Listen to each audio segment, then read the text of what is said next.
చూద్దామండి వాక్యంలోకి. ఈరోజు చెప్పబోయేది ఏంటంటే, కొన్ని రోజుల క్రితం నేను ఒక వాక్యం చెప్పాను. అందుట్లో ఒక మాట అన్నానంట.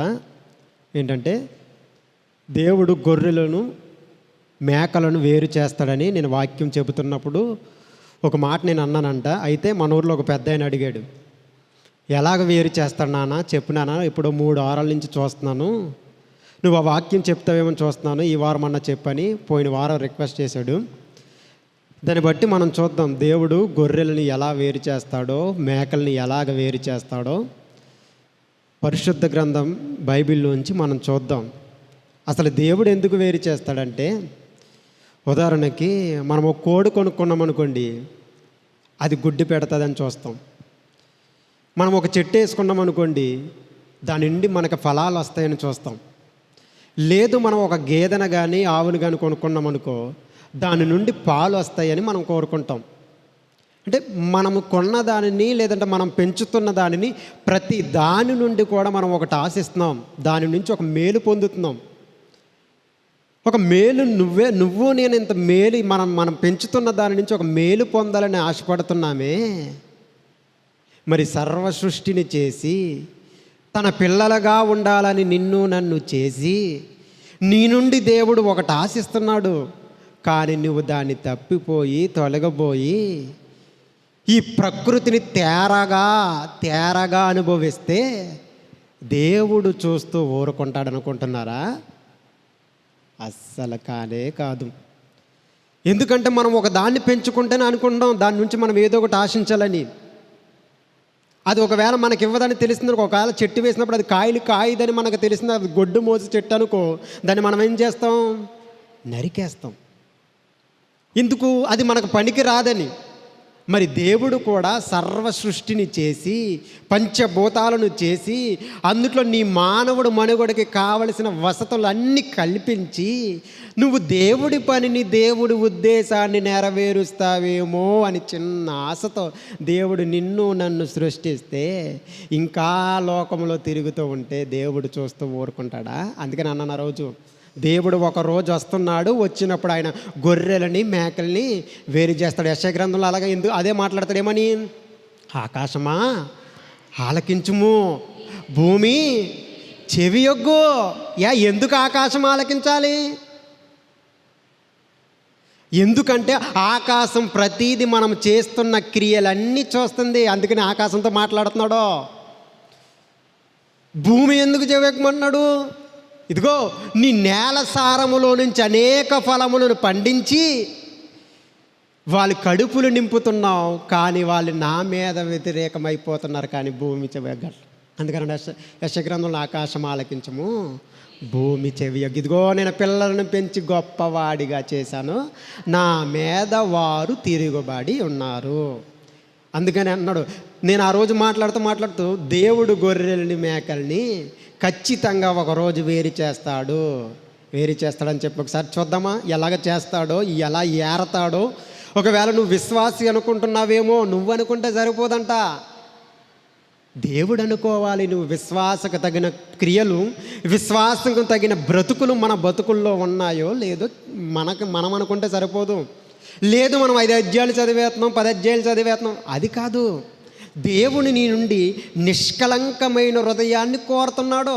నువ్వు ఒక అధ్యాయాన్ని చదివినా దాన్ని ఏ ఉద్దేశంతో చదువుతున్నావో దేవుడు చూస్తున్నాడు. 10 అధ్యాయాలు చదివితే గొప్ప కాదు. నువ్వు ఒక అధ్యాయాన్ని చదివినా దేవుడు నీతో మాట్లాడతాడనే ఉద్దేశంతో చదువుతున్నావో లేదో అని దేవుడు చూస్తున్నాడు. ఇదిగో ఇలాంటి క్రియలు విశ్వాసులని మనం అనుకుంటున్నాం, కానీ నువ్వు విశ్వాసవి కాదని దేవుడు అంటున్నాడు. మనం అనుకుంటాం సజీవులమని, కానీ దేవుడు అంటున్నాడు నువ్వు సున్నము కొట్టిన సమాధివి అని అంటున్నాడు. దేవుడు ఒకరోజు రాబోతున్నాడు, వచ్చిన రోజు ఆయన గొర్రెలని మేకలని ఎలా వేరు చేస్తాడో ఈరోజు మనం చూద్దాం.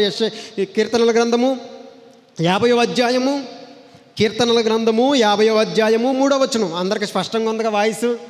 ప్రతి ఒక్కరు కూడా ఓకే. కీర్తనల గ్రంథము 50వ అధ్యాయము, కీర్తనల గ్రంథము 50వ అధ్యాయము 3వ వచనం. మన దేవుడు ఏం చేయుచున్నాడు? ఆయన మౌనముగా నుండడు. చాలు.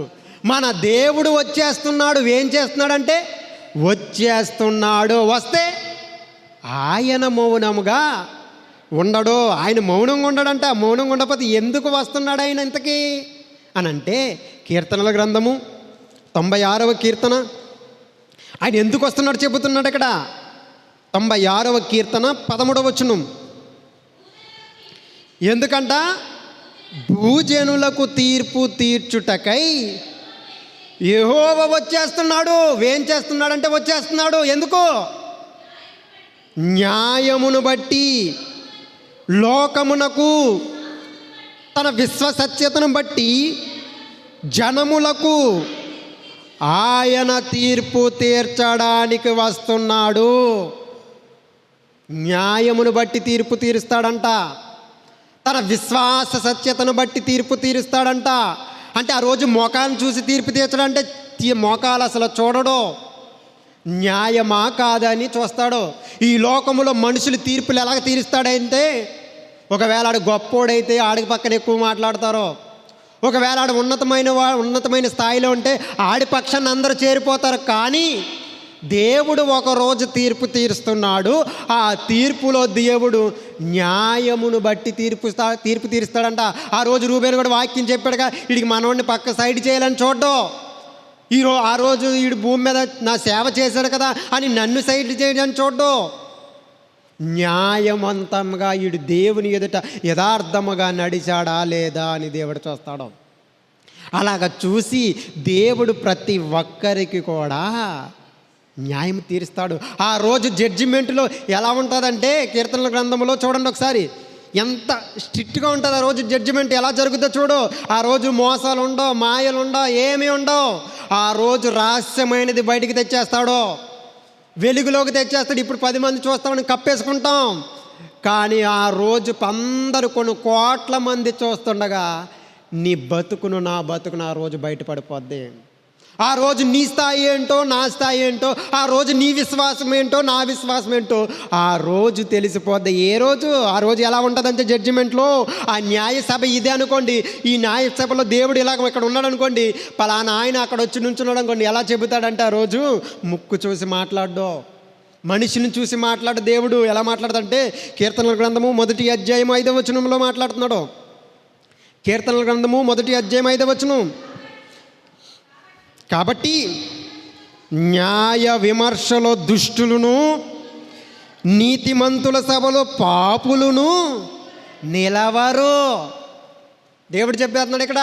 ఆ రోజు న్యాయ విమర్శ జరిగిన ఆ సభలోనంట, ఆ న్యాయ విమర్శ జరిగిన రోజంట దుష్టుడన్నావోడు ఈరోజు తప్పించుకోవచ్చు. ఈరోజు మన పోలీస్ స్టేషన్లోకి వెళ్తే తప్పు చేసినోడు ఎలాగైనా తప్పించుకోవచ్చు. కానీ ఆ రోజు ఎవ్వడు కూడా తప్పించుకోడు. నెక్స్ట్ అదే మాట్లాడుతాడు, నీతిమంతులుండే సభలో పాపులు ఉండడానికి అర్హత లేదు. ఈరోజు మనందరం వచ్చేసిన దేవాలయానికి ఆ రోజు వెళ్తాకుండదు. ఈరోజు చెబుతాక నేను వచ్చేసాను, ఆ రోజు నేను కూడా వెళ్తాకుండదు. ఎందుకంటే వాడి క్రియలను బట్టి, వాడి విశ్వాసత్యతను బట్టి దేవుడు తీర్పు తీరుస్తాడు. అందుకని చెబుతున్నాడు. చాలా కఠినంగా ఉంటుందండి. మనం ఏదనుకోండి, వాళ్ళ యవనస్తులు కూడికి కదా, మంగళవారం కదా, ఏదో ప్రార్థన కాదు, ముందుకెళ్ళకి తెలుస్తుంది ఈ ప్రార్థన ఎందుకు ఉందో, అసలు ఈ ప్రార్థన ఎందుకు పెట్టమన్నాడో, ఈ ప్రార్థనలో ఈ వాక్యం ఎందుకు చెప్పమన్నాడో ఇక ముందుకెళ్ళాక ఇంకా వివరంగా ఉంటుందండి. చాలా చాలా స్ట్రిక్ట్గా జరుగుద్ది. ఆ రోజు జడ్జిమెంట్ మాత్రం, ఆ రోజు తీర్పు బహు కఠినముగా సాగుద్ది. కానీ ఈ రోజుల్లో దేవుని మీద తిరుగుబాటు చేసేవారి పరిస్థితి ఎలా ఉంటుందంటే, ఈరోజు మైకిచ్చిన వాక్యం చెప్తే ఆపేస్తున్నారు, కొట్టేస్తున్నారు, నీళ్లు చల్లుతున్నారు, పేడ కల్లాపులు కొడుతున్నారు, చంపుతున్నారు కూడా. ఆ రోజు వాళ్ళ పరిస్థితి ఎలా ఉంటుందంటే, ఇక్కడ చెబుతాడు, యెహెజ్కేలు గ్రంథంలో చెబుతున్నాడు చూడండి. ఆ రోజు వాళ్ళ పరిస్థితి ఎలా ఉంటుందో. ఈరోజు ఎవడికి నచ్చినట్లుగా వాడు వెళ్ళిపోతున్నాడు, ఈరోజు ఎవడికి నచ్చినట్లుగా వాడు జీవిస్తున్నాడు. కానీ ఆ రోజు జడ్జిమెంట్ రోజున మాత్రం వాడి యొక్క పరిస్థితి బహు దారుణంగా ఉంటుంది. యెహెజ్కేలు గ్రంథము 20వ అధ్యాయము, యెహెజ్కేలు గ్రంథం 20వ అధ్యాయం 38వ వచనం.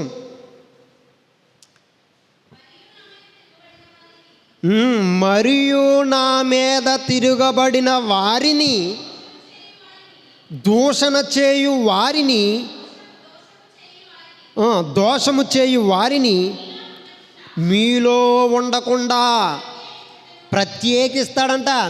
అంటే వాళ్ళకి స్పెషల్ ట్రీట్మెంట్ ఉంటుంది. వాళ్ళకి స్పెషల్గా వాళ్ళకి స్పెషల్గా దేవుడు వెల్కమ్ పలుకుతాడంట.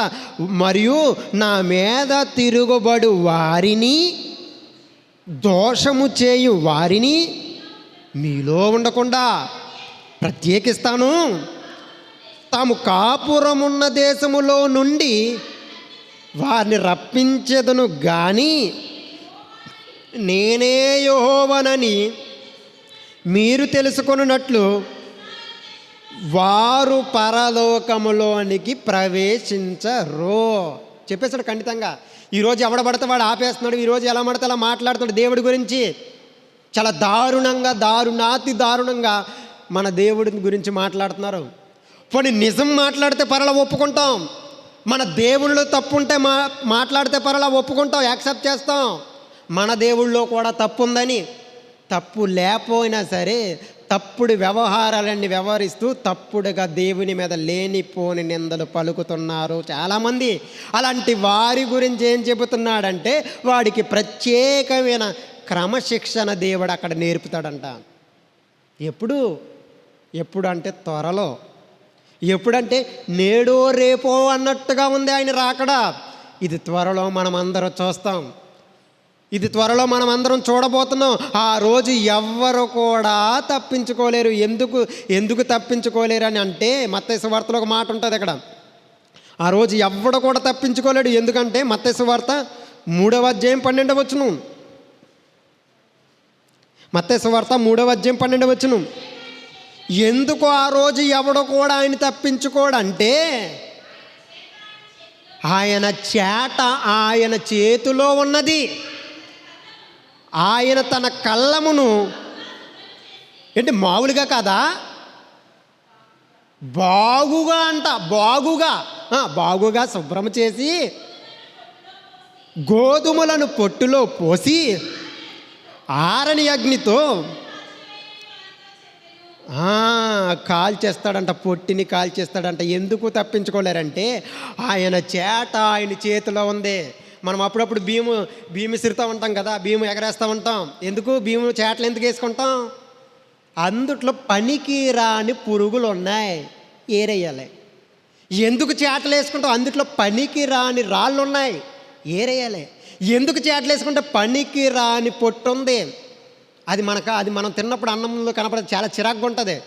దాన్ని ఏమైనా సరే మరీ బాగుగా మనం ఎలాగైతే భీముని ఏరతామో దేవుడు పాపులని ఒకరోజు ఏరతాడంట.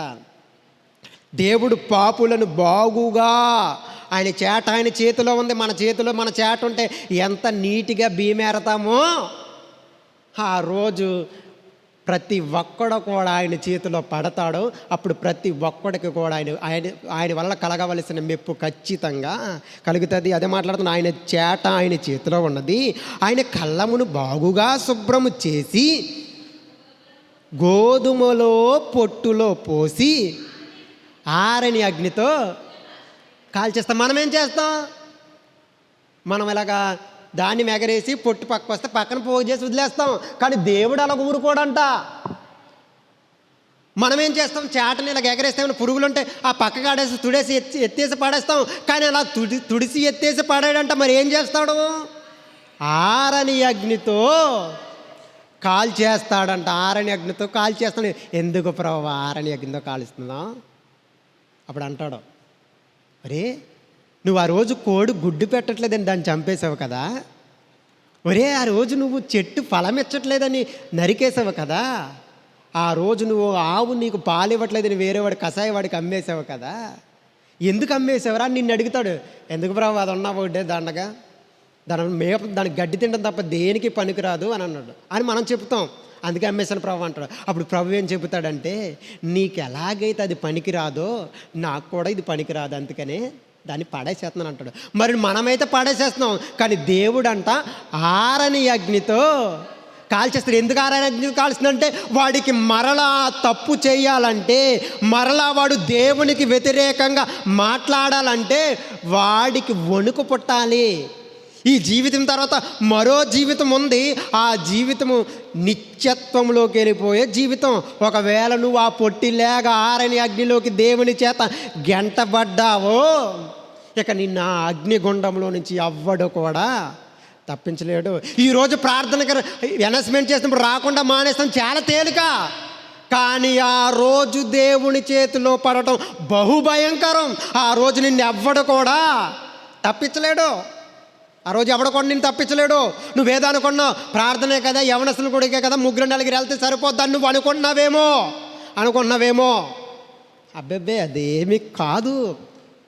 నీ మనోనేత్రమునకు వాడు గుడ్డితనము కలగజేశాడు. అందుకనే దీని విలువ నీకు తెలియట్లా. నీకు ఆ గుడ్డితనం ఉంది కనుకనే ఈ బైబిల్లో ఉన్న వాక్యం విలువ, దాని యొక్క సారము నీకు తెలియకనే నీ చెవికి వినబడినట్టుగా తిరుగుతున్నావు. గుర్తుపెట్టుకో, దేవుడు ప్రతీది లెక్కలోకి తీసుకొస్తాడంట. నువ్వు ప్రకృతిని తేరగా అనుభవిస్తే దేవుడేమైనా ఊరుకుంటాడు అనుకుంటున్నావా? నువ్వేదో మేలు చేస్తావని, దేవుని యందు భయభక్తులు కలిగి అనేక మందికి మాదిరిగా ఉంటావని, నీకు చక్కటి ఆరోగ్యం నుంచి నిన్ను ఈరోజు కూడా బంతి లేక దేవుడిని నడుపుతుంటే నువ్వేమో బావుగా బలిసిన గుర్రమలా తిరుగుతున్నావు. తిరుగు, ఎన్ని రోజులు తిరుగుతావో తిరుగు. నీకు వినబడకపోతే అయ్యో వీడికి వినపడదు అనుకోవచ్చు. ఒకవేళ నీకు కనబడకపోతే అయ్యో వీడికి కనబడదు కూడా అందుకే రావట్లేదు అనుకోవచ్చు. కానీ మనకు కనబడద్ది 3 పూటల మెక్కి బావుగా గురక పెట్టి పడుకో. దేవుడు దొంగ ఎలాగైతే మన మీదకి, మన ఇంట్లో కన్నం వేయడానికి వస్తాడో, దేవుడు అదే మాదిరిగా మన మీదకి వస్తాడంట. చూశారు కదా, జపాన్లో చూశారు కదా, 14 రోజుల్లో 1000 భూకంపంలో వచ్చినాయి. 14 రోజుల్లో 1000 భూకంపాలు వచ్చినాయి. ఎందుకు? సిద్ధమవుతుంది ప్రకృతి. దేనికి? దేవుని యొక్క రాకడకు. దేవుని యొక్క రాక కొరకు ప్రకృతి తన్ను తాను సిద్ధం చేసిన దేనికి?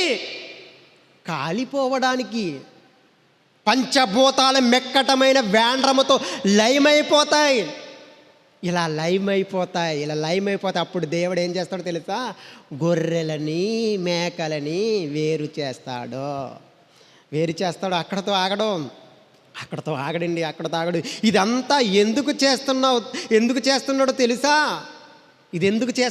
ఎందుకు వేరు చేయాలనుకుంటున్నాడో తెలుసా ప్రభువు?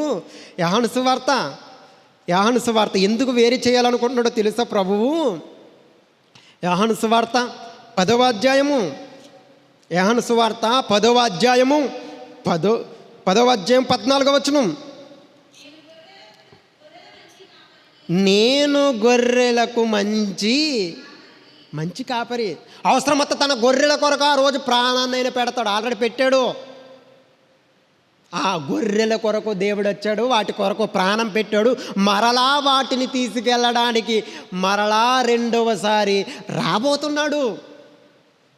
ఎందుకు రాబోతున్నాడు అంటే ఆయన గొర్రెలకు మంచి కాపరి.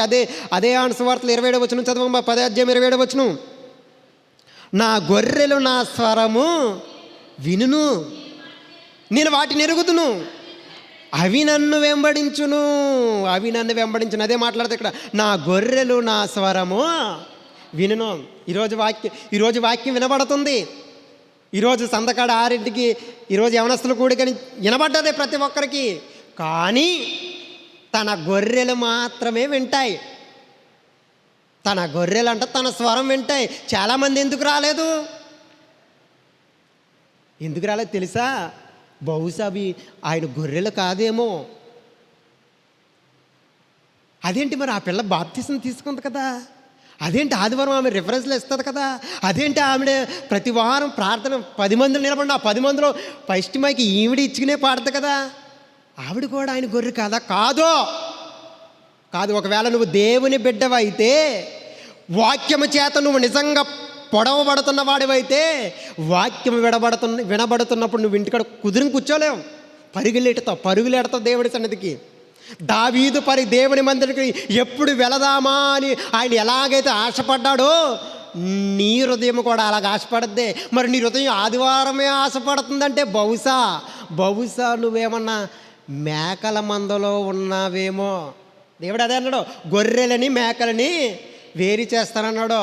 నువ్వు అనుకుంటున్నావు నువ్వు గొర్రెవని, వాక్యంలో నుంచి చూస్తే నీకు అర్థమైపోద్ది నువ్వు గొర్రెవో, తోడేలవో, మేకవో. ఇంతకీ నువ్వెవరు అని అడుగుతున్నాడు దేవుడు. అదే చెబుతున్నాడు 20 వచనం, నా గొర్రెలు నా స్వరము వినును. నువ్వు వినలేదు కదా, మరి రాలేదు కదా, నువ్వెవరో ఏమో అది నీకు తెలుసు, నువ్వెవరవో. నేను చెబుతున్న మాట కదా ఇది, వాక్యము. దేవాతి దేవుడు 2000 సంవత్సరాల క్రితం భూమి మీదకి వచ్చినప్పుడు మాట్లాడుతున్నాడు ఏమని, నా గొర్రెలు నా స్వరము వినును, నేను వాటిని నాకు తెలుసు, నా గొర్రెలు ఏంటో. ఇంతమంది ఆదివారం వస్తే చర్చి అంతా నిండిపోద్ది కదా, అవన్నీ నా గొర్రెలు కాదు, అవన్నీ నా పిల్లలు కాదు, నాకు తెలుసు. నా పిల్లలు ఎవరో నాకు తెలుసు, నేను వాటిని ఎరుగుతును. అవి నన్ను వెంబడిస్తాయి. వెంబడించడం అంటే ఏంటి? నేను ఎలాగైతే బ్రతికానో అవి కూడా అలా బ్రతికి చూపిస్తాయి. ఈ రోజుల్లో ఎవడిండి బ్రతికేది? ఈ రోజుల్లో ఎవడిండి ప్రభువులాగా నిలబడి కనీసము 10 మందిలో వెళుతున్నాడు, రే ఆడి దేవుని బిడ్డ అని 10 మందిలో ఉన్నప్పుడు నిన్ను ఎవడైనా గుర్తిస్తున్నాడా? నిన్ను గుర్తించి నీకు రెస్పెక్ట్ ఇస్తున్నాడా?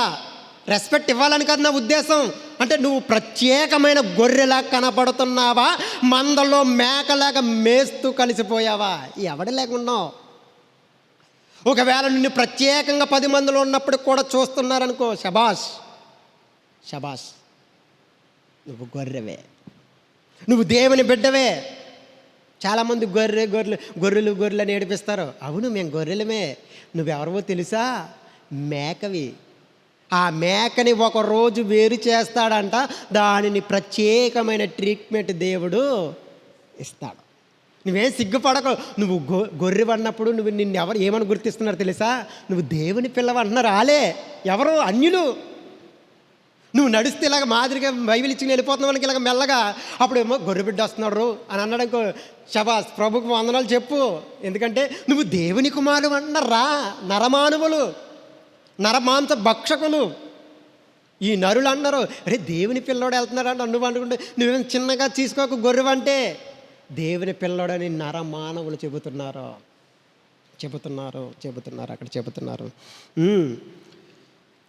అని.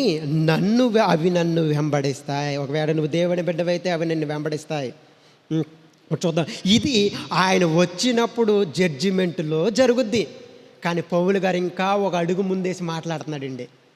ఇప్పుడు వరకు జరిగింది ఒక ఎత్తు, కానీ పౌలు గారు కొంచెం ఇప్పుడు మనం ఎలాగైతే వాక్యం విన్నామో తెగేసి చెబుతాడు అంటారు చూడండి.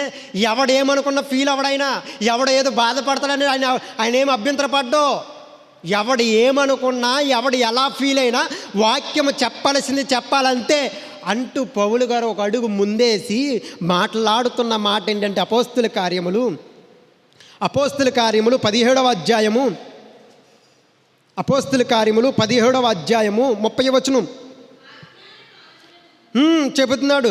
ఆ అజ్ఞాన కాలమును దేవుడు చూడనట్టుగా ఉన్నాడో. ఒకప్పుడైతే మన ఒకప్పుడు మన పెద్దవాళ్ళని దేవుడు తప్పు చేస్తే చూసి చూడకుండా ఉన్నాడో, మరి ఇప్పుడైతే అంతటను, ఒకడు కాదు అందరూ మారు మనసు పొందాలి. పొందకపోతే పోతావు. మనుషులారా మీకే ఆజ్ఞాపిస్తున్నా. అప్పుడైతే దేవుడు చూసి చూడకున్నట్టుగా వదిలేశాడో, ఇప్పుడైతే తన కుమారుని బలియాగం జరిగిన తర్వాత, తన కుమారుడి ప్రాణం పెట్టిన తర్వాత, తన కుమారుడు రక్తం చిందించిన తర్వాత, మనందరి పాపములకు క్రయధనము చెల్లించిన తర్వాత, ఇప్పుడైతే అందరూ అంతటను మారు మనసు పొందాలి. మారు మనసు పొంది బాప్తిసము తీసుకోవాలి. పెళ్ళిళ్ళకి తీసేసుకున్నాను కదా అని అనుకున్నావేమో, చెల్లదో. మా పక్కింటోడు తీసేసుకున్నాడు కదా అని అనుకున్నావేమో, చెల్లదో. మా ఇంట్లో తీసుకోకపోతే ఊరుకోవట్లేదని బలవంతంగా తీసేసుకున్నాను అనుకున్నావేమో, చెల్లదో. నీ ప్రభువుడి హృదయములో విశ్వసించి నోరార ఒప్పుకుంటేనే చెల్లుద్ది. అదే అన్నాడు పౌలు గారు. అప్పుడే ఆ అజ్ఞాన కాలంలో దేవుడు చూసి చూడకున్నట్టు ఊరుకున్నాడు. ఇప్పుడైతే అంతటను మారు మనసు పొందవలెను. మనుషులకు ఆజ్ఞాపించును. ఎందుకంటారేమో, తాను నియమించిన మనుషుల చేత నీతిని అనుసరించి భూలోకమునకు తీర్పు రాబోయేడి ఒక దినము నిర్ణయించేశాడంట. చెప్పేస్తున్నాడు చూడండి. పేతురు గారు చెప్పేస్తున్నాడు. ఎప్పుడు 2000 సంవత్సరాల క్రితం పౌలు గారు కూడా మాట్లాడుతున్నాడు. ఇంకా వివరంగా చెప్పాలంటే 1900 శతాబ్దాల క్రితం పౌలు గారు మాట్లాడుతున్నాడు. మొదటి శతాబ్దంలో పౌలు గారు మాట్లాడుతున్నాడు. ఏమని? ఎందుకనగా తాను నియమించిన మనిషిని చేత నీతిని అనుసరించి భూలోకమునకు తీర్పు తీర్చబోయేడి ఒక దినము, అంటే తీర్పు ఒక రోజు దానికి నిర్ణయించాడంట ప్రభువు. నిర్ణయించాడు. మృతులలో నుండి ఆయనంటే యేసుక్రీస్తును లేపినందున దీన్ని నమ్ముటకు అందరికీ ఆధారంగా సమాధి ఈరోజు కూడా ఖాళీగా ఉంది. ఒకవేళ ఇది కళ్ళబుల్లి మాటలు అనుకున్నావేమో, ఒకవేళ ఇదేదో చెప్పేస్తున్నారు కదా, ఏదో ఎవడ ఆత్మాన్ని చెప్పేదే కదా అని అనుకున్నావేమో. కానీ వాస్తవం నేటికి చరిత్రలో ఆయన సమాధి ఖాళీగా ఉంది. అది నిజమైతే, ఆ సమాధి ఖాళీగా ఉండడం నిజమైతే, ప్రభువు ఒక దినాన్ని నిర్ణయించాడన్న మాట కూడా అదే చెబుతున్నాడు పౌలు గారు. ఆ జ్ఞానకాలంలో దేవుడు చూసి చూడకుండా వెళ్ళిపోయాడు. కానీ ఇప్పుడైతే ఎవ్వడు కూడా తప్పించుకోలేడు. ఎందుకు తప్పించుకోలేడు తెలుసా? ఆయన చేతిలో ఉంది. ఎవ్వడు కూడా తప్పించుకోలేడు. మనం అనుకుంటే సరిపోదండి విశ్వాసమని, మనం అనుకుంటే సరిపోదండి ఆత్మీయులమని. ఎదుటోడు చెప్పాలి నిన్ను చూసి, ఎదుటోడు చెప్పాలి నీకు వందనాలు చూసి, అప్పుడు నువ్వు సరి అయిన త్రోవలో నడుస్తున్నావు. వందనాలు చెప్పించుకోవాలని అంటావు, దాని గురించి కాదు నేను మాట్లాడేది. వందనాలు చెప్పించుకోవాలి 10 మందితో, అలా కాదు నేను మాట్లాడేది. నువ్వు దేవుని పిల్లాడవని లోకము ఎప్పుడైతే నిన్ను గుర్తిస్తాదో అప్పుడు నువ్వు ఆయన బిడ్డవు. అందరిలో కూడా నువ్వు ఒకడివి అయిపోయావనుకో, ఎక్కడో సంథింగ్ రాంగ్ జరుగుతుంది, కొడుతుంది ఎక్కడో. అందరూ అంతటను మారు మనసు పొందాలని చెప్పేశాడు. కానీ మనం ఈ లోకంలో ఉన్న వాటి కోసమే కొట్టుకుని చచ్చిపోతాం. మారు మనసుతో పెద్ద పని ఉండదు. నేను గొప్పవాడిని అని కొట్టుకుని చేస్తాం, నేను చిన్నవాడిని అని కొట్టుకుని చేస్తాము. అదేవిధంగా నేను పెద్దోడిని, గొప్పోడిని, నాది ఆ కులమో, నాది ఈ కులమో, నాది ఆ మట్టి, నాది ఈ నేల అని విర్రవీగుతూ పనికి మాలిని వాగుడంతా వాగుతాం, చాలా వాగుతాం. పలానా నడిచిన దారిలో కొంతమంది నడవరంట. కానీ ఒకరోజు అందరూ ఒక చోటకి రావాలని ప్రభు నిర్ణయించాడు. ఆ రోజు నువ్వు బాబు ఈ చోట నుంచో నన్ను అంటావేమో, డొక్క సీరేతాడేమో అనుకున్నావు దేవుడు. ప్రతి ఒక్కడికి కూడా ఆ చోటున నిలబడాలి. ఆ దినము ప్రభువు నిర్ణయించిన దినాన్న ఆ చోటున పాపులేండి అందరూ ప్రతి ఒక్కరూ కూడా ఆ న్యాయపీఠము ఎదుట హాజరు కావలసి వస్తుంది. ఈ లోకంలో ఉన్నంత వరకు కులాలు, మతాలు, అంటరానాలు, గింటరాలు ఒక్కసారి కన్ను మోస్తే నిన్ను ఎవడ కూడా గుర్తించడం. నీ తల్లి ఒకవేళ నిన్ను మట్టిలో పెడితే నీ తల్లి నిన్ను గుర్తించదురా, నీ తల్లి నిన్ను గుర్తుపట్టదు. మరి ఎందుకు విర్రవీగుతున్నావు? అలాంటి వారి కొరకు మరొక మాట మాట్లాడుతున్నాడు. రోమిలికి రాసిన పత్రిక 14వ అధ్యాయము, రోమిలికి రాసిన పత్రిక 14వ అధ్యాయము 10వ వచనం. అయితే నీవు నీ సహోదరునికి ఎందుకు తీర్పు తీరుస్తున్నావు? నీ సహోదరుని నిరాకరింపనేలా? మనమందరము దేవుని న్యాయపీఠము ఎదుట నిలుతుము. ఎందుకురా ఈ లోకంలో ఉన్న భూమి కోసం నువ్వు నీ తమ్ముడు కొట్టుకు చచ్చిపోతున్నారు, చంపేసుకుంటారు. ఎందుకో మీ అన్నదమ్ములు ఇద్దరు మాట్లాడుకోవట్లేదు. ఇదిగో ఒకటి గుర్తు పెట్టుకో, ఒకరోజు ఈ లోకయాత్ర ముగించి వెళ్ళిపోతావు, నువ్వు చచ్చిపోతావు. లేదంటే ఆయన వస్తాడు, ఆయన వస్తే ఏమీ ఉండదు, అన్నీ లయమైపోతాయి. అప్పుడు మనమందరము దేవుని న్యాయ పీఠము ఎదుట నిలుతుము. నా తోడు ప్రతి మోకాలు నేనే కాదు, నేనే కాదు, నా తోటి ప్రతి మోకాలు ఈరోజు వాక్యం చెప్తే నరికేతనన్నవాడు కూడా ఆ రోజు ఏమంటాడు ప్రభు ముందు, ప్రభువా నన్ను క్షమించండి, మోకాళ్ళు ఇస్తాడు. నేను అలాగన్నావు అని ఇప్పుడు అంటా, అవును నిజమే, నువ్వు అలాగన్నావు. ఒకసారి కన్ను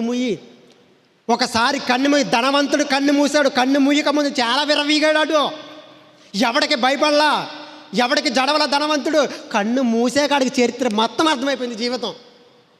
అయ్యో నేను వ్యర్థంగా బ్రతికానే, అయ్యో నేను ఘోరమైన తప్పు చేశానని రొమ్ముడు కొట్టుకున్నాడు. కానీ ఏం ప్రయోజనం? కన్ను మూసిన తర్వాత ఇంకా నీకు ఏది ఉండదు, నీకు మరో అవకాశం ఉండదు. అదే చెబుతున్నాడు ఇక్కడ. అదే చెబుతున్నాడు. ఎన్నో వచనం అది? నా తోడు ప్రతి మోకాలును నా ప్రభు ఎదుట వంగుతుంది ఆ రోజు. ప్రతి నాలుకయు దేవుని స్తుతించును అని ప్రభువు చెప్పుచున్నాడు. ఈరోజు స్తుతించమంటే నరుకుతున్నారు. ఈరోజు చెప్పమంటే చెప్పట్లా. అదేదో అంటరాని పదం లేక అదేదో నచ్చని దాని లేక ప్రభునికి దేవునికి మేమంటే చెప్పమంటే ఎవడ చెప్పట్లా. కానీ ఆ రోజు చెప్పొద్దని నోరు మూసినోని చెయ్యి పక్కకు లాగి ప్రభువుకి స్తోత్రం చెల్లిస్తాడంటే ఎవడైనా సరే. బైబిల్ చెబుతుంది. బైబిల్ వాస్తవం. బైబిల్ ఒకసారి చదువు చూడు. ఒకవేళ ఇప్పటివరకు ఇది ఎందుకు పనికిరానిది, అబద్ధమో భూతి పుస్తకం అని వాళ్ళు ఎవడన్నా అంటే ఆడెవడో చెప్పడం అంటే నీకు కళ్ళు లేవా, నీకు చదివరాదు, ఒకసారి చదువు చూడు. ఇది అబద్ధమో భూతి పుస్తకమో తెలుస్తుంది. బైబిల్లో రాసినట్టుగా ప్రతి స్థలమందు ఇప్పటికీ కూడా ప్రత్యేక సాక్ష్యాలు ఉన్నాయి. కానీ నువ్వు రాసుకున్న ఇట్లకే లేవు. ఇది నిజం, ఇది వాస్తవం. అది మళ్ళమ్మా. నా తోడు ప్రతి మోకాలు వంగును, ప్రతి నాలుకయు దేవుని స్తుతించునని ప్రభు చెప్పుచున్నాడు అని రాయబడి ఉన్నది గనుక మనలో ప్రతివాడును తన్ను గురించి దేవునికి లెక్క అప్పజెప్పవలసి ఉన్నదే.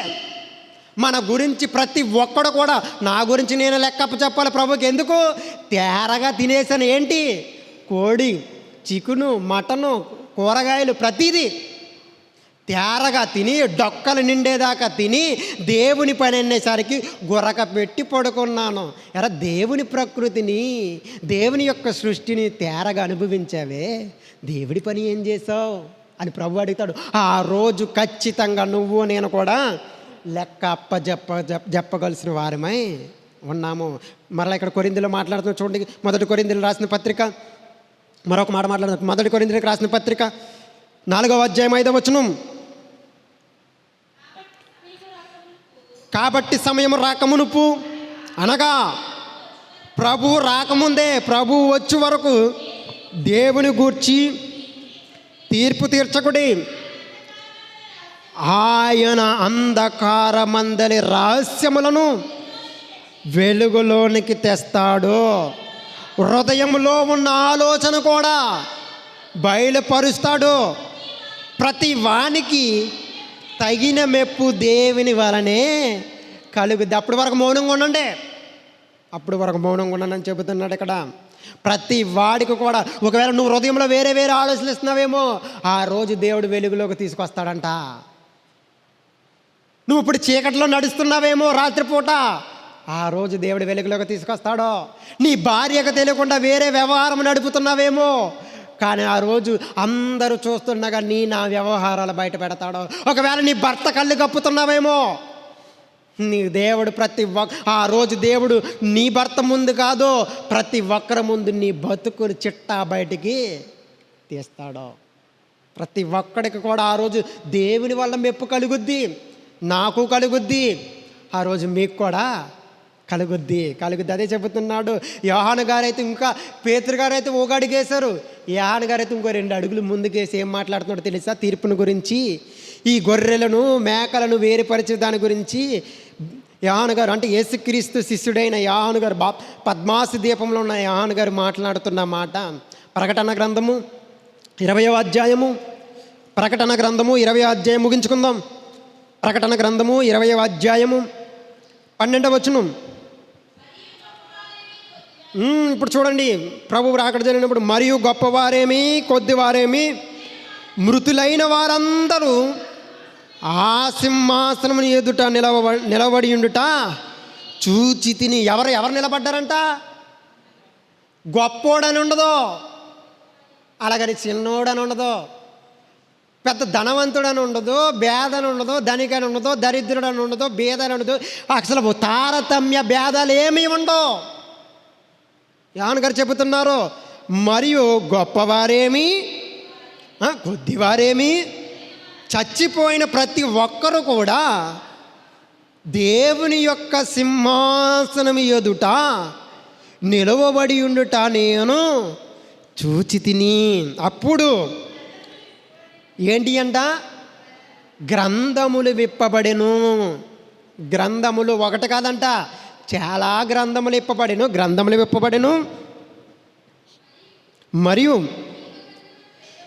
మరియు జీవగ్రంథమను వేరొక గ్రంథము విప్పబడెను. అంటే జీవగ్రంథం అనే ఒక గ్రంథం ఉందంట. ఇంతకీ జీవగ్రంథము చూస్తాడు, పలానోడు పేరు ఉందా లేదా చూస్తాడు దేవుడు. ఆ జీవగ్రంథం ఏంటి? జీవింపజేసేది.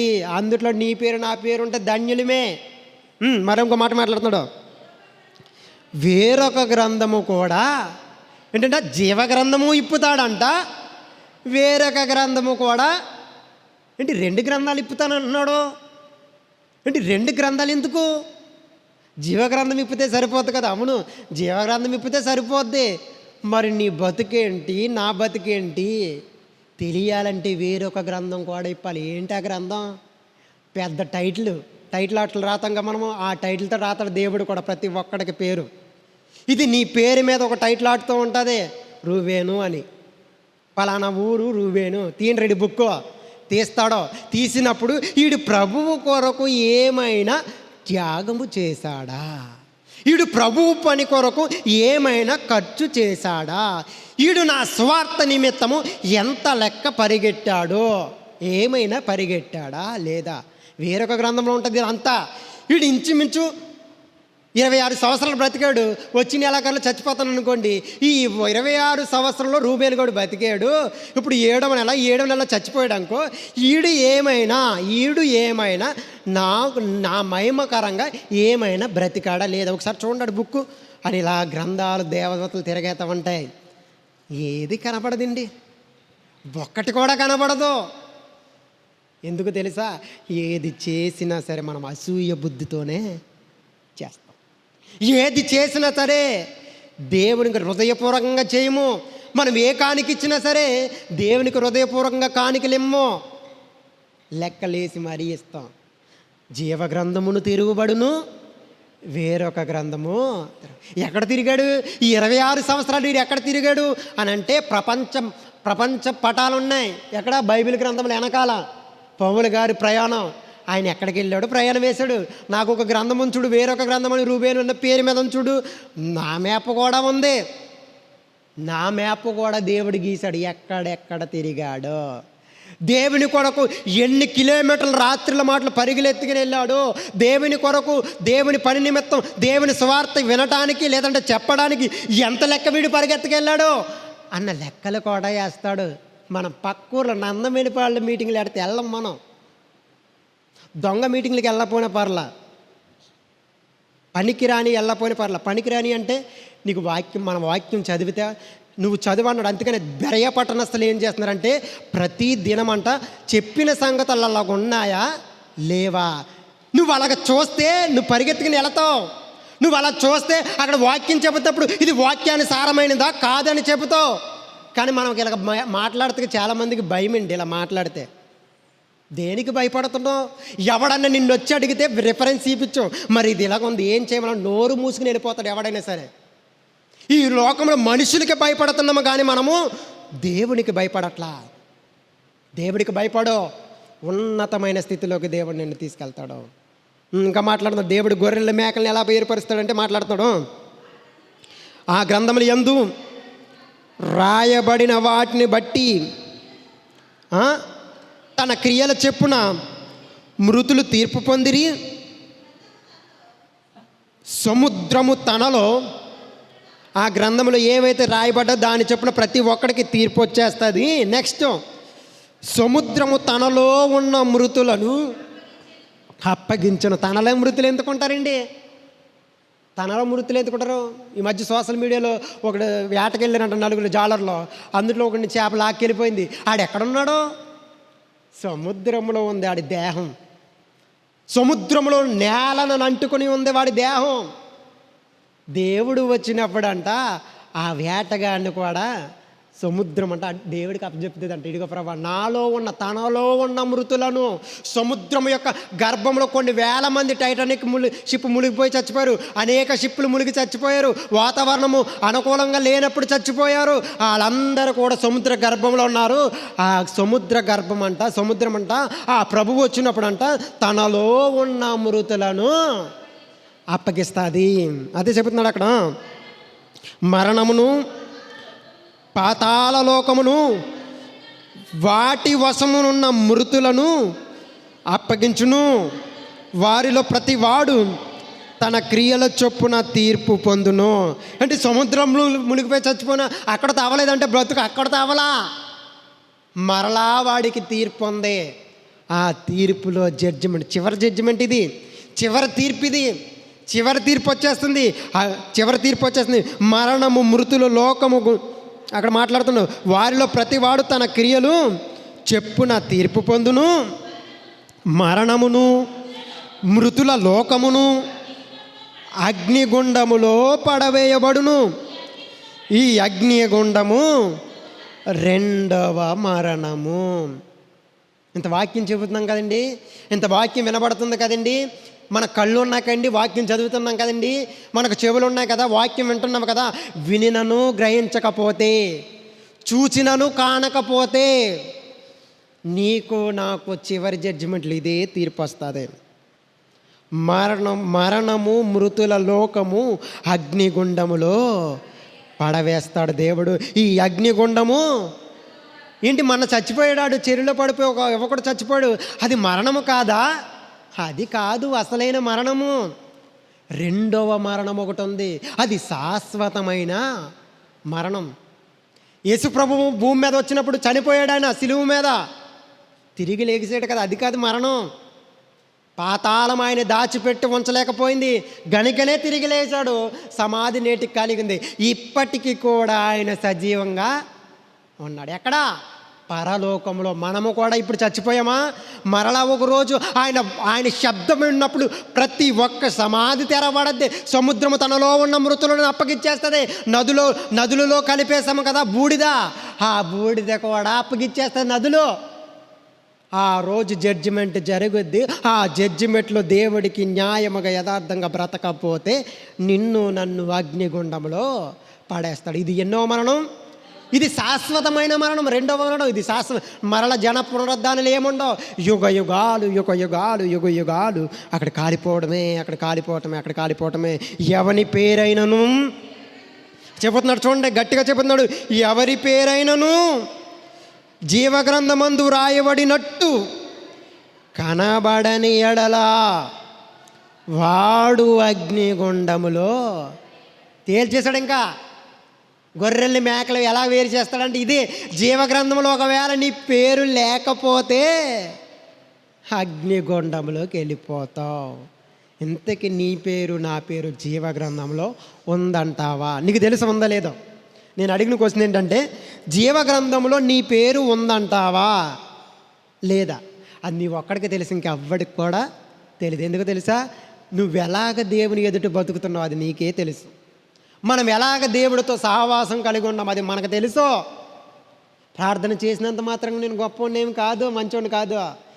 గంట సేపు నిలబడి వాక్యం చెప్పేసినంత మాత్రం నేనేమో నీతిమంతుడినేమీ కాదు. దేవుని యొక్క న్యాయపీఠంలో, దేవుని యొక్క న్యాయ త్రాసులో సరిగ్గా నువ్వు నేనైనా సరిగ్గా తోగకపోతే రెండవ మరణానికి దేవుడు అప్పగించక మానడం ఖచ్చితంగా. అది నేనైనా సరే, నడిపిస్తున్న అన్నీ అయినా సరే, చెబుతున్న వింటున్న మీరైనా సరే, ఎవడైనా సరే దేవుడికి ఎదుట తారతమ్య భేదాలేమో. రాజని లేడు, భేదని లేదు, ధనికది లేదు, గొప్ప కులం అని లేదు, సీఎం అని లేదు, పిఎం అని లేదు. ఎవరైనా సరే దేవుని ఎదుట నిలబడాలి. ఆయన జడ్జిమెంట్లో ప్రతి ఒక్కడు ఆయన నామమును మొక్కలసిందే. ఆ రోజు జడ్జిమెంట్ జరిగిద్దండి. జడ్జిమెంట్ జరిగిన రోజున ఎందుకు ఆయన న్యాయపీఠం ఎదుట నిలుస్తున్నామంటే 2 కొరింథీయులకు రాసిన పత్రిక ముగించేసుకుందాం. 2 కొరింథీయులకు రాసిన పత్రిక 5వ అధ్యాయము. 2 కొరింథీయులకు రాసిన పత్రిక 5వ అధ్యాయము. 2 కొరింథీయులకు రాసిన పత్రిక 5వ అధ్యాయం 10వ వచనం. ఎందుకనగా ఆయన ఎదుట నిలబడాలంటే ఎందుకనగా అవి జరిగించిన క్రియల చెప్పున అవి మంచివైనా సరే ఒకవేళ చెడ్డవైనా సరే నువ్వు ఈ దేహములో బ్రతుకున్నంత కాలము జరిగించిన వాటి ఫలములను ప్రతి వాడును పొందినట్లు మనమందరము క్రీస్తు అనే న్యాయపీఠము ఎదుట ప్రత్యక్షము కావాలని. ఎందుకు? ఈ దేహముతో జరిగించిన చెడు క్రియలవని మంచి క్రియలవని ఏ క్రియ అయినా ఏది జరిగిన ఈ దేహం ఎదుట ప్రతి ఒక్కడు కూడా ఆయన ఎదుట నిలబడతాం. ఆ రోజు మనం ఏంటో, ఆ రోజు మన విశ్వాసం ఏంటో, ఆ రోజు మన ఆత్మీయ జీవితం ఏంటో ఆ రోజు మనకు అర్థమైపోతుంది. ఆ రోజు అర్థమైతే ఏం సుఖం?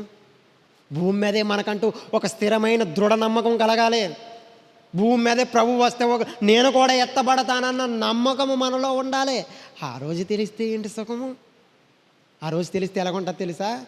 చేతులు కాలిన తర్వాత ఆకులు పట్టుకుంటే ఎలా ఉంటుందో అలాగే ఎందుకు తిరిగి ఎత్తలేని నీరులా ఉంటుంది ఆ రోజు. నువ్వు ఆలోచించుకున్నా చనిపోయిన తర్వాత మరో లోకం ముందర అయ్యా అని చెబుతున్న ఈరోజు నీకు కానట్లా, నీకు వినపడట్లా. చచ్చిపోయాక మొట్టమొదటగా నీ ఆత్మను నీవే చూస్తావు. అప్పుడు నీ అన్ని నిజమని నీకు అర్థమవుతాయి. అప్పుడు తెలిస్తే సుఖమేంటి? భూమి మీద నీ ఇష్టానుసారంగా నీకు వచ్చినట్టుగా నీకు నచ్చినట్లుగా బ్రతికేసావే. ఇప్పుడు దేవుడు నిన్ను పరలోకాన్ని తీసుకోవాలంటే ఎలా తీసుకుంటాడండి?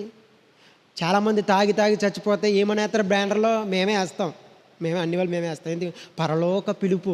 ఎవరిని? తాగి చచ్చిపోనండి. మరి పరలోకం పోయిన ఎక్కువైపోయి తాగి అక్కడ స్టాక్ నిలవైపోయింది. మరి లేకపోవడం వల్ల అక్కడ స్టాక్ నిలవైపోవడం వల్ల దేవుడిని పిలిచాడు, రారా తాగిదాగానని పరలోకాన్ని పిలిచాడంటే ఈ పనికి మాలోండి ఏమనేస్తున్నా? పరలోక పిలుపు అంట. ఏమీ కాదు. నువ్వు అనుకున్నావు అంతే, సాటిస్ఫాక్షన్ అవుతున్నావు అలాగ అనుకుని. ఏమీ కాదు. ప్రభునందు మరలేమతో ప్రభునందు మృతునందిన మృతులంట. ఎవడో రోడ్లంట తాగి బండి యాక్సిడెంట్ చచ్చినోడు. వీడేమన్నా దేవుని స్వార్థ ప్రకటించకెళ్తే చచ్చిపోయాడు లేదు. మరి ఏంటి ఈ టైటిల్ ఏంటి? బ్యానర్ మీద ఏంటి? ప్రభునందు. దేనికి ముందో? ఏ రోజైనా ప్రభు వాక్యం విన్నావా? లేదు. ప్రభు పిలుపంట. వీడికి మళ్ళీ ఆదరణ కూడుకోటి ఎందుకు? చచ్చాక పెట్టినా ఒకటే, పెట్టకపోయినా ఒకటే అండి. చచ్చిన మరుక్షణమున వాడు తీర్పులో యాతన పడుతున్నాడు. ఎవడో? ధనవంతుడు. నువ్వు చచ్చిన తర్వాత ఊరందరికి భోజనాలు ఆడుతుంది. ఎవడ చూస్తాడరా? దేనికి? బతుకున్నప్పుడు మనం ముద్దెట్టం, బతుకున్నప్పుడు ఆరోగ్యం బాగున్నప్పుడు మనం ఎవరిని మన తల్లిదండ్రులు పట్టించుకోం. చచ్చిన తర్వాత అమ్మ ఆడిన్ని ఏటలు వేసాడరా ఏం పెట్టి ఎవడికి కావాలి? నీ తల్లి అక్కడ చచ్చి యాతన పడుతుందేమో నరకంలో, నీ తండ్రి అక్కడ నరకంలో అర్ధాంతరంగా యాతన పడుతూ అయ్యో నా బిడ్డలు ఇంకా ఉన్నారు, నా బిడ్డ నేను కన్న బిడ్డ మరీ దరిద్రుడాడు, ఆడికి ఎవడైనా సువార్త చెప్పండి ప్రభువా అని నీ తల్లి నీ తండ్రి అడుగుతున్నారేమో. నీ తల్లి నీ తండ్రి అడుగుతున్నారేమో చచ్చిన వాళ్ళు. ఒకవేళ నీ పెద్దమ్మ నీ చిన్నమ్మ నీ పిన్నో లేదంటే ఇంకెవరైనా సరే అడుగుతున్నారేమో. ఎందుకో తెలుసా? ఆ అగ్నిగుండం నుండి తప్పించుకోవడం ఎవడి వల్ల కాదో. దేవుడు ఒకరోజు గొర్రెలు వేరు చేసినట్టు ఒకవేళ ఇంకా ఇంత వాక్యం విన్న తర్వాత కూడా నీకు నచ్చినట్టుగా వ్యవహరిస్తూ తిరుగుతున్నావేమో. నేడో రేపు ప్రభు వస్తున్నాడు, జాగ్రత్త. ప్రతి వాని క్రియలు చెప్పిన దేవుడు ప్రతిఫలము తీసుకొస్తున్నాడు. ఏం ఎగరగాకో యవ్వనుడా, నీ యవ్వనం బట్టి సంతోషపడుము, తినుము, త్రాగుము, సుఖించము. నీ కోరిక ఏదనిపిస్తే వచ్చాయి. మనిషి మాట వెనక అదేదో డైలాగ్ ఉండదు సినిమాలో, డైలాగు మనిషి మాట వెనక ఆడి మాట వెనక ఈయన నీ మైండ్లో ఏదనిపిస్తే చేసాయి అని అంటాడు సినిమాలో. కానీ దేవుడి మాట వినకుండా నువ్వు తిరిగితే పోతావు. చివరగా ముగించేసుకుందాం. మలాకి గ్రంథము 3వ అధ్యాయం 18వ వచనం. 3:18. మలాకి గ్రంథము 3వ అధ్యాయం 18వ వచనం. అప్పుడు తెలిసిపోద్ది నీతి గలవారెవరో, ప్రభునందు మృతులందున మృతులెవరో, పరలోక పిలుపు ఎవడకొచ్చిందో, దేవుడు ఎవరిని ఆదరించడానికి పిలిచేశాడో. నువ్వు బ్యానర్ మీద వేయించుకుంటే సరిపోదు, లేదా నువ్వు ఫోటో ఫ్రేమ్ మీద వేసుకుంటే సరిపోదు. ఆ రోజు తెలిసిపోద్దంట. అప్పుడు మరల చదమ్మా. అప్పుడు నీతి గలవారెవరో, దుర్మార్గులెవరో, దేవుని సేవించే వారెవరో, ఆయన సేవించిన వారెవరో మీరు తిరిగి కనుగొందురు. ఆ రోజు తేలిపోతామండి అందరం. ఆ రోజు తేలిపోతాం. ఆ రోజు ఎలా వేరుపరుస్తాడంటే ముగించేసుకుంటున్నాను. ఆ రోజు ఎలా వేరుపరుస్తాడంటే మత్తయి సువార్త 20వ అధ్యాయం చివరి వచనం. మత్తయి సువార్త 25వ అధ్యాయం 32వ వచనం.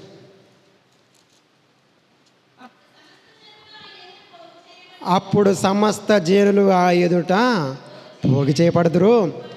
గొల్లవాడు మేకలను గొర్రెలను వేరుపరచునట్లు ఆయన వారిని వేరుపరచి తన కుడివైపున గొర్రెలను తన ఎడమ వైపున మేకలను నిలవబెడతాడు.